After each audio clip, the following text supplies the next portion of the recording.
صفحہ number 272 page 272 رنج و غم کے وقت مومن کی شان مستند مجموعہ وظائف قرآن و سنت اور اولیاء کرام کی دعاؤں کا نادر مجموعہ، دل اور دماغ کو سکون پہنچانے والی دعاؤں کا نادر مجموعہ مستند مجموعہ وظائف حضرت مفتی نظام الدین شامزی شہید رحمۃ اللہ۔ نحمدہ ونصلی علی رسولہ الکریم، بسم اللہ الرحمن الرحیم۔ جب سب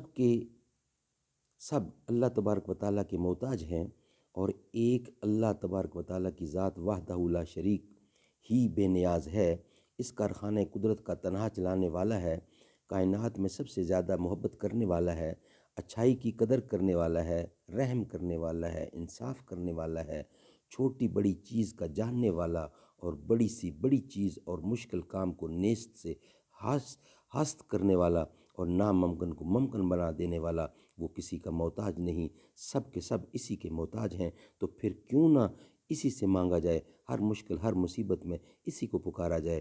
کہتے ہیں کہ اورنگزیب عالمگیر رحمۃ اللہ کے زمانے میں ایک شخص ان کے دربار میں اپنی حاجت لے کر حاضر ہوا کہ بادشاہ کے پاس جا کر کہوں گا تو وہ کچھ دیں گے، اس سے میرا مسئلہ حل ہو جائے گا۔ خادم نے کہا آپ انتظار کیجئے۔ بادشاہ چاشت کی نماز پڑھ رہے تھے۔ اس کے بعد جب نماز سے فارغ ہوئے تو ہاتھ اٹھا کر دعا مانگی، پھر دعا سے فارغ ہونے کے بعد سائل کو سلام کیا، پوچھا کس ضرورت سے آنا ہوا؟ سائل نے کہا میں جا رہا ہوں، جس ضرورت سے آیا تھا وہ مسئلہ حل ہو گیا۔ انہوں نے پوچھا پھر بھی بتلاؤ تو صحیح، اتنے دور سے سفر کر کے آئے ہو، کیا پریشانی تھی؟ سائل کہنے لگا میں اپنی ایک پریشانی کے سلسلے میں آیا تھا، لیکن میں نے دیکھا کہ آپ نے نماز پڑھ کر کسی اور کے آگے ہاتھ پھیلائے، تو میں نے سوچا کہ جب آپ بھی کسی سے مانگ رہے ہیں اور جو کچھ آپ کے پاس ہے وہ اسی کا دیا ہوا ہے، تو کیوں نہ میں بھی اسی سے مانگ لوں۔ آپ جو مجھے دیں گے وہ اسی سے مانگ کر دیں گے، تو اس سے براہ راست کیوں نہ مانگ لوں۔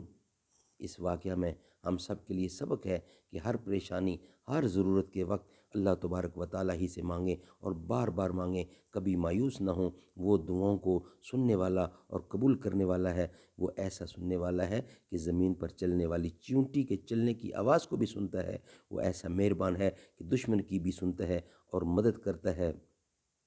کہتے ہیں کہ ایک کافر اپنے بت کو پکار رہا تھا اور کہہ رہا تھا اے صنم، اے صنم۔ اس کی زبان سے غلطی سے نکل گیا اے صمد، اے صمد۔ اللہ تبارک و تعالیٰ نے فرشتوں کو حکم دیا کہ اس کو ہماری رحمت سے ڈھانپ لو۔ فرشتوں نے کہا اے اللہ اس نے غلطی سے کہا تھا۔ اللہ رب العزت نے فرمایا اے میرے فرشتوں، اگر میں بھی نہ سنوں تو صنم اور صمد میں کیا فرق ہوگا؟ اس لیے کبھی مایوس نہ ہونا چاہیے۔ یہ خیال دل میں آئے تو اس کو دور کر دیں کہ ہم گناہ گار ہیں، ہماری دعا قبول ہوگی۔ وہ صنم کہنے والوں کی سنتا ہے، ہم تو الحمدللہ مسلمان ہیں، ہم کیوں مایوس ہوں؟ اس لیے خوب مانگیں، بار بار مانگیں۔ وہ ایسا کریم ہے کہ اس سے نہ مانگیں تو وہ ناراض ہو جاتا ہے۔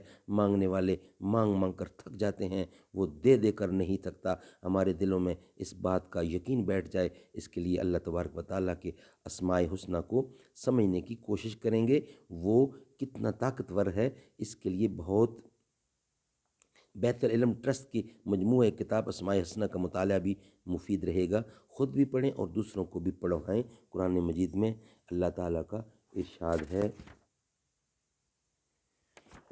وَقَالَ رَبُّكُمُ ادْعُونِي وَقَالَ رَبُّكُمُ ادْعُونِي أَسْتَجِبْ لَكُمْ، اور تمہارے رب کا فرمان ہے کہ تم مجھ سے مانگو، میں تمہاری دعا قبول کرتا ہوں۔